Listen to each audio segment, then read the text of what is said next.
The journey to Cooktown, I will never tire of it. It will be forever an important and probably the groundbreaking journey for my work.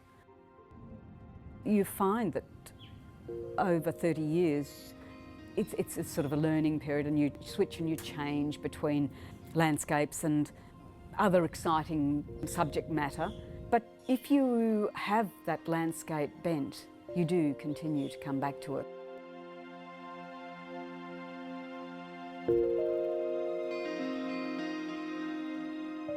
Julie Poulsen and I wanted to work together. We've really liked the idea of doing something jointly, but coming up with what we shared in common was a difficulty. So we decided to take this journey up to Cooktown.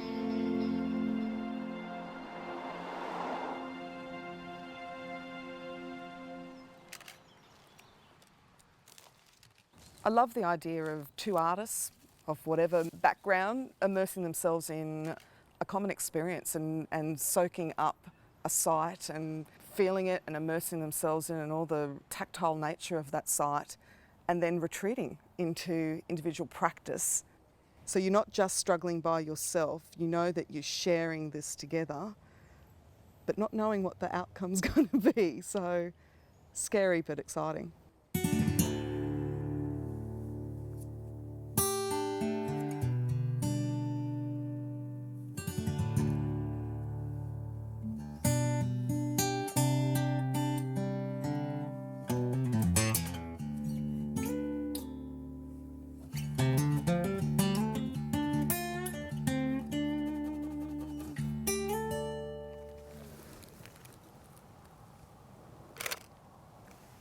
I've not been interested in landscape at all.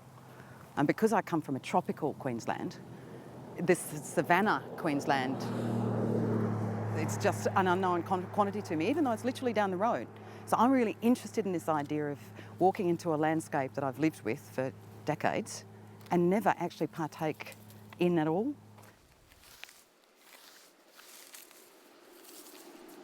This first stop wasn't planned, and it opened up, I think, quite a lot of new ideas for me. I stumbled on the ash and thought, oh well, it might come in handy for a couple of my artworks. I'll just gather a bit of the ash and put it into my store of materials that I might use. Julie Poulsen really is a stalwart within the arts industry up in North Queensland, purely because of the range of work that she's done and the quality of that work and how many artistic lives she's touched through her teaching at TAFE. And she has lots of inspiration from a wide variety of North Queensland idiosyncrasies, and I think her work that she did on signposts, it was a fantastic range of works, where when she drove the roads of North Queensland and she'd drive past these signs that had pie and coke for $2, that was inspiration for her, and she did a whole body of work on these roadside signs. I think that's what makes Julie Poulsen's work special, is that she sees things in the landscape that others don't really see as something that would be inspiration for an artist, certainly not inspiration for a body of work. Jenny Valmadre grew up in North Queensland. Her background is cane farming, her family's background, and all of those things blend through into her work. From her early encaustic work, where it's got that richness and this vibrancy to it, and it really, you look into that work and you see the tropics, you see the heat of the tropics, and you see the textures of the tropics and the cane fields. It's not fish and frangipanis, it's the real richness of the country, the harshness of the country, as well as the beauty of the country as well.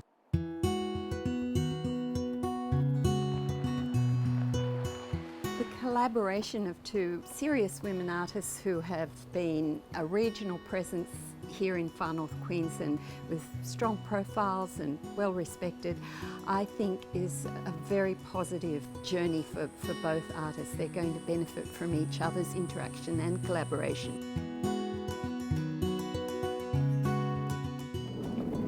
Yeah, we're getting closer now to the sort of country that I'm thinking could be quite interesting to take some photographs of. I love the colours. I really enjoy the sparseness. I love the unruly nature of it. I really want to do that sort of continuous painting, start with one and have it lead into the next one. This whole journey really is to inform the exhibition, which is called Glimpse, that Julie and I are working on. We're going to be able to build a whole body of work, and this is the first trip, actually. Julie's bringing me out into this country that we've discussed and talked about, so I can really experience the palette range that she talks about and the spaces in between. And this is the country that we're going to build as the connecting factor.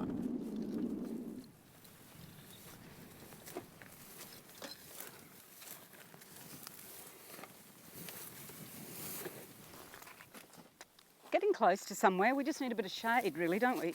But for the last 2 years, definitely, I've been just going around in circles, not really making a commitment to researching anything because I haven't found anything particularly interesting.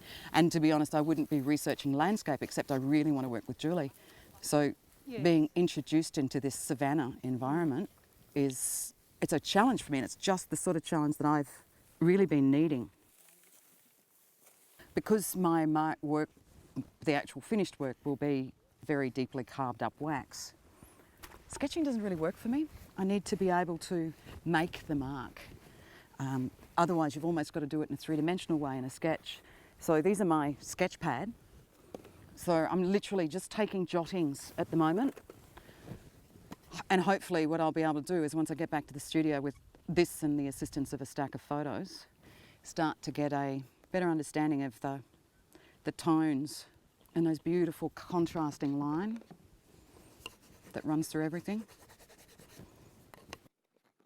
The aim of this trip for me is to accumulate marks that will be reminiscent of place, because I have no intention of doing a landscape that would traditionally be simply a painting of a place. I want to get the feeling of the environment.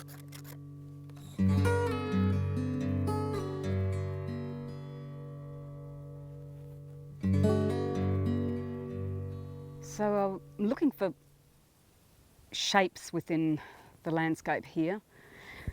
I'm not trying to record exactly what I'm seeing. I'm looking more for an impression of the landscape and what's around me. This was the most incredibly hot day. I set up with my screen, attempting to make marks directly from the landscape onto the screen using a graphite material. And once I'd made those marks, then I was going to use an impasto gel medium to push the marks through out onto paper so that it became a beautiful printed mark rather than just a drawn mark. But as soon as I pushed the glue into the paper, into the screen, it dried on the screen, and unfortunately it was quite a disaster. Okay, now something's happening that's not working very successfully here. Okay, try it again. Hey, Jules. how'd that go? Yeah, good. Okay. It's hard for me just to keep just recording the mark, not the landscape. Yeah. It's best where I carve away back to the board. Oh, I really like this dark The dark, yeah. pressed in there too. Yeah. It's a little bit too much undergrowth here, and I'd like a little bit more open landscape. And it's incredibly hot, and my impasto gel that I'm pushing through the screen has started to dry too quickly. So I think I'd like to go somewhere where it's completely flat. Completely flat, less undergrowth, and hopefully a bit cooler. I still think there's a sense of adventure when you travel north. It is still frontier country, and when you go up there, it's not the postcard scenery that you see. But both of these artists have chosen to actually look a little bit deeper into the harsher parts of the landscape, which has a different kind of beauty, just as strong a beauty, but a different kind of beauty. So I do think that that's going to tie their work together as well.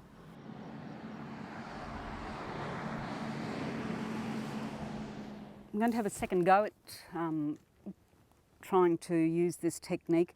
It definitely seems to be an indoor technique rather than out in the bush. I think the anthills are a very valid and important part of this particular landscape. You can't avoid them. They're all through the bush in different zones, sometimes not so many, sometimes huge. These are the working drawings for the paintings that I'm going to produce, which these are more intimate, smaller versions of the larger expanses I'm hoping to make. That's wetting through quite nicely, so I might try a little bit of this too and see what happens.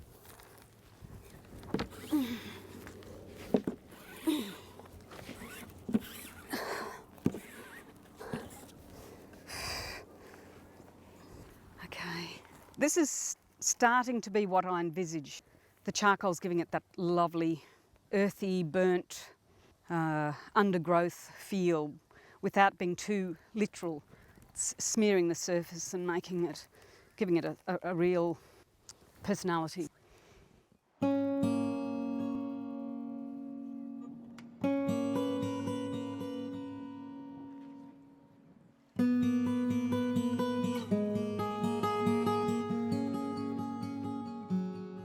I returned home to Cooktown for many years from the age of 13, and I think it gave me my love of that beautiful dry country.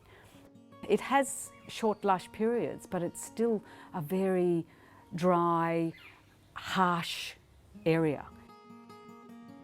It is the travelling between Carbine and Cooktown that provides the impetus for my paintings. That's really the soul food. This is the underpainting for an artwork.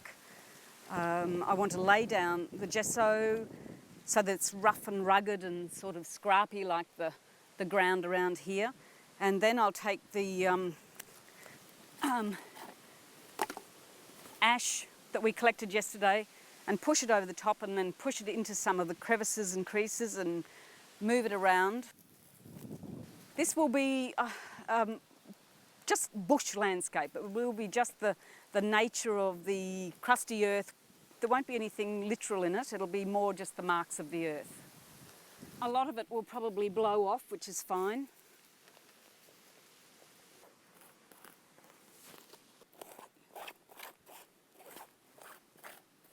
This white clay is kind of really reminiscent too of the natural kind of greyness of these little anthills that pop up all over the place. So ideally, if they do become anthills in the exhibition, I would like them to carry the landscape. I'm going to try and leave this one fairly monochrome because I've found that at certain times of day when we've been driving through, this country gets leached out and we seem to have lovely tones of grey. So I'm hoping once fired, this may arrive somewhere along that line. Coming into the bush has been fantastic, just from the point of view of collecting the ash. I think it will resolve a lot of things in the works that are coming up ahead. It's nice to come out with Jenny into the bush as well and sort of feel an overlap between our work. What she's doing on the clay is vaguely reminiscent of the marks I'm making on the canvas, and it will give us a good starting point for the rest of the show.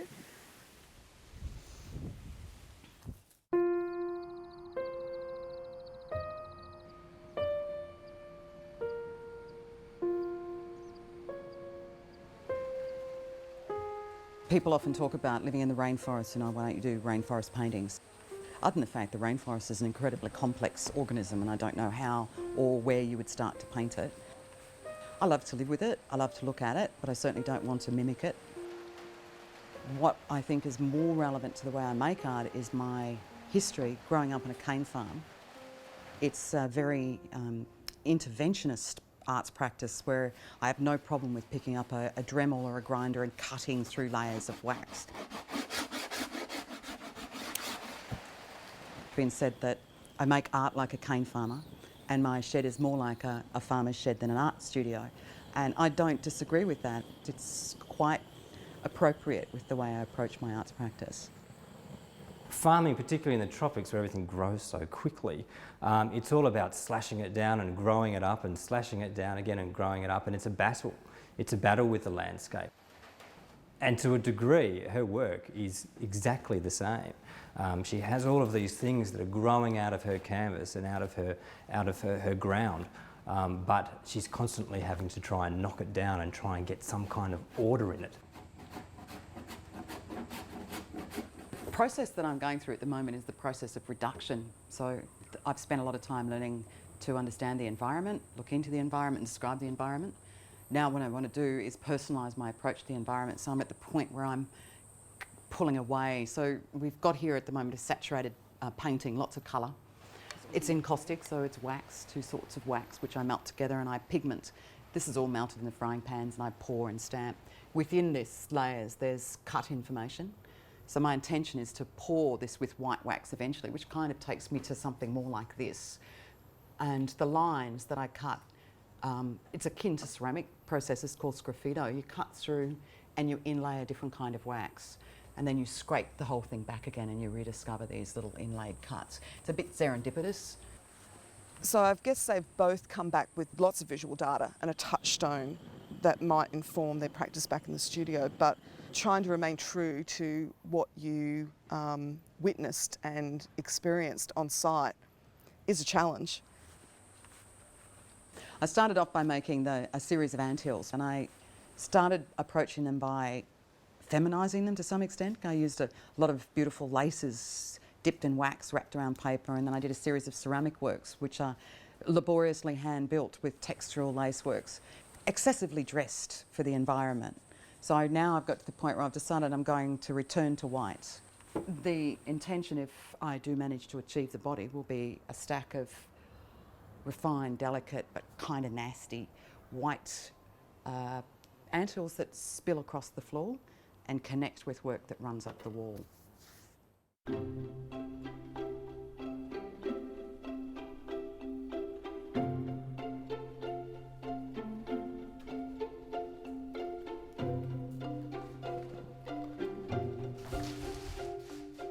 As a very general reference, I'm looking from the lookout at the Disraeli's Range, which is past Mount Carbine on the way to Cooktown. It's a very, very high lookout, and once again it's quite expansive. But within the expanse, I'm looking for still the smaller, more intimate sections of that vision.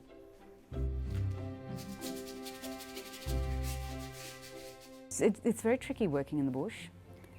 I think there are those that can work in the bush quite comfortably and really enjoy that immediate vision in front of them.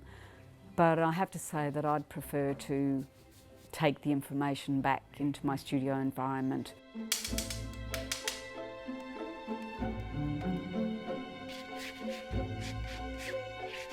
She's a master of colour.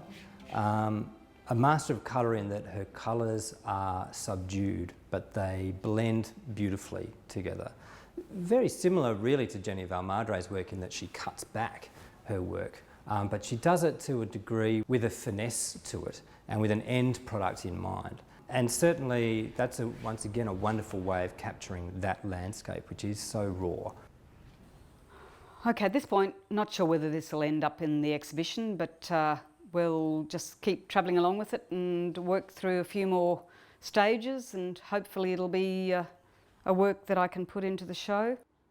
When you spot a work of hers in a gallery space, it can instantly take you back to that region. It will take you back to that Cape Savannah area.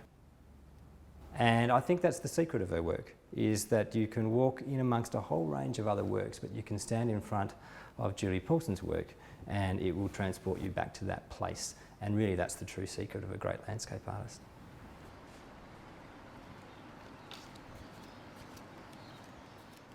This is a fairly unusual work for me. I don't normally work in this manner at all, but I do feel that this particular work, Ash Gathering, embodies the essence of the trip. Having actually been produced, half of it being produced in the landscape, then coming back to the studio and reworking it. it's dragged something of that wonderful journey along with it, and I think that's why this holds the key to the show. This work is uncompromising and there's a struggle in it, and that sense of having grappled with really important forces in the work. And I feel that work of Julie's has really triumphed in that struggle.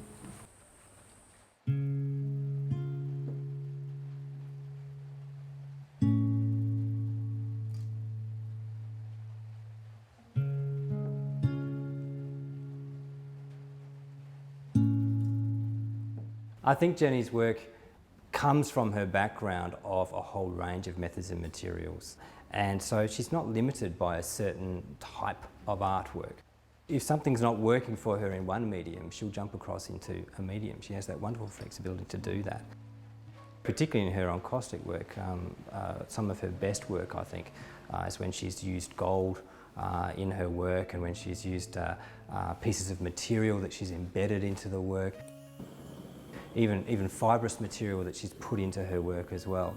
And the wax just binds it all together, and she builds it up over layers and layers, and then she scratches it back and she brings it forward. And that, in a way, is a beautiful way of creating the landscape.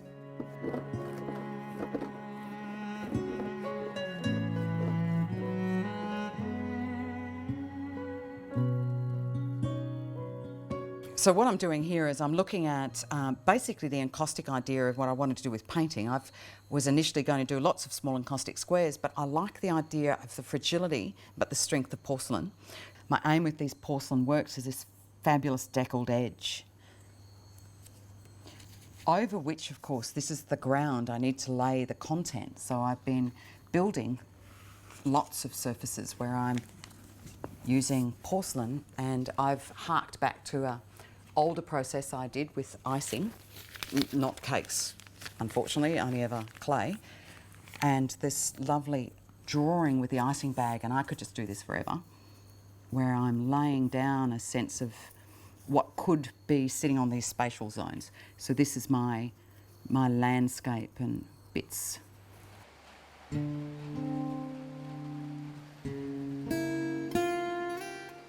It's been a difficult experience for me because I've been spending hundreds of hours making anthills, none of which work. I've spent almost as many hours making very small porcelain and stoneware pieces which haven't worked. But when I say they haven't worked, they simply led me into the next piece that starts to work.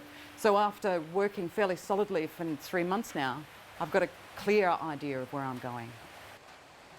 So what I've arrived at is a vastly less feminine version of an anthill. I like the idea of using these lines which are very reminiscent of corrugated iron, but I still like to keep that feminine ideal, so that, because those areas were very much settled by both men and women.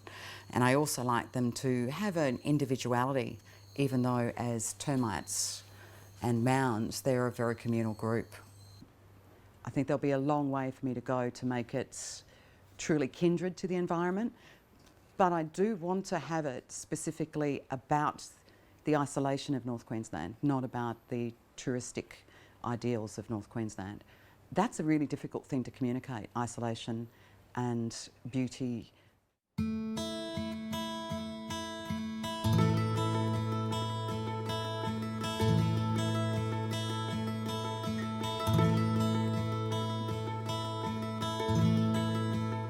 Many collaborative exhibitions end in tears, from my experience, because egos get involved, and it's very hard not to have egos getting involved when you're hanging a show.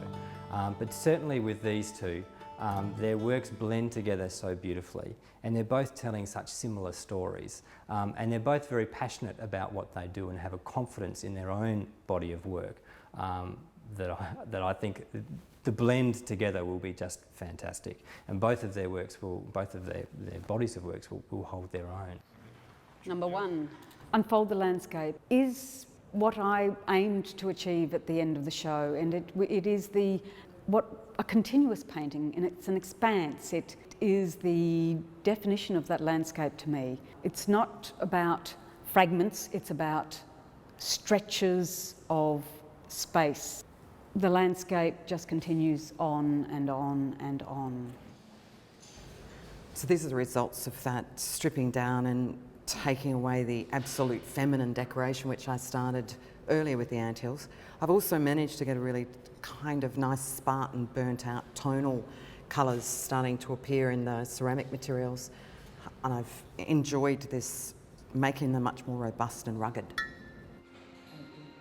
Even though we worked separately and really had not terribly much idea about what the other person was doing, seeing it here in the space, it's given it a unification. It feels definitely of Savannah country. It is definitely of the landscape. Glimpse, I hope, will engender more visibility for Julie Poulsen and Jenny Valmadre. They're important regional artists. They've worked unstintingly for our audiences in Far North Queensland, that grappling with place front and centre again. That's what they will always be reflecting in their work, and it's worthwhile.